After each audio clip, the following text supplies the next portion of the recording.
Deputi Sosial dan Budaya Otorita IKN, OIKN, Alimuddin menanggapi terkait adanya tuntutan dari ahli waris Sultan Aji Muhammad Parikesit terkait permasalahan lahan. Tuntutan hak dari pembebasan lahan di wilayah ibu kota baru tersebut disuarakan kuasa ahli waris kesultanan sebagai bentuk kekecewaan atas ketidakjelasan sikap OIKN. Pemerintah pusat sendiri, disebut Alimuddin tak mungkin menghilangkan hak warga negara jika memang mempunyai kepemilikan sah. Menurut Alimuddin, jika mediasi tidak berhasil, masih ada cara lain untuk menyelesaikan permasalahan ini. Namun, paling penting itu ialah bukti-bukti dimunculkan bahwasanya ada kepemilikan yang sah atas lahan. Diberitakan sebelumnya, kuasa ahli waris Sultan Aji Muhammad Parikesit kembali bersuara usai Badan Otorita Ibu Kota Negara, OIKN, tak beri kejelasan terkait tuntutan hak dari pembebasan lahan di wilayah ibu kota baru.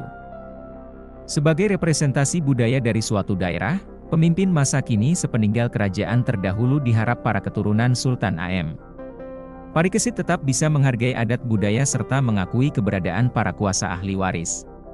Salah satu kuasa ahli waris, Aji Pangeran Haryo Kusumo Poeger menegaskan Badan OIKN kembali meminta surat pernyataan dari Sultan Kutai Kartanegara Ing Martadipura ke-21, Aji Muhammad Arifin, sebagai bukti bahwa mereka sebagai ahli waris.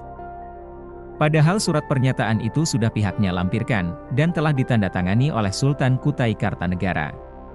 Poeger menyampaikan kuasa ahli waris saat ini menuntut proses pembebasan lahan yang ada di IKN Nusantara sebesar 265 hektar, yang diproyeksikan sebagai lokasi pembangunan IKN Nusantara. Perjuangan menuntut hak itu telah pihaknya lakukan dengan berbagai cara. Pihaknya sudah berkomunikasi ke OIKN yang seolah tak mempercayai kelengkapan dokumen yang telah pihaknya sertakan. Ia meyakini, seluruh dokumen yang ada telah memenuhi unsur permintaan. Ia menegaskan perjuangan akan terus pihaknya lakukan agar pembebasan lahan itu dapat segera dilaksanakan. Tentunya dengan surat pernyataan yang telah dipegang saat ini masih menjadi dasar kuat pihaknya sebagai bukti bahwa mereka adalah kuasa ahli waris yang telah dipercayakan.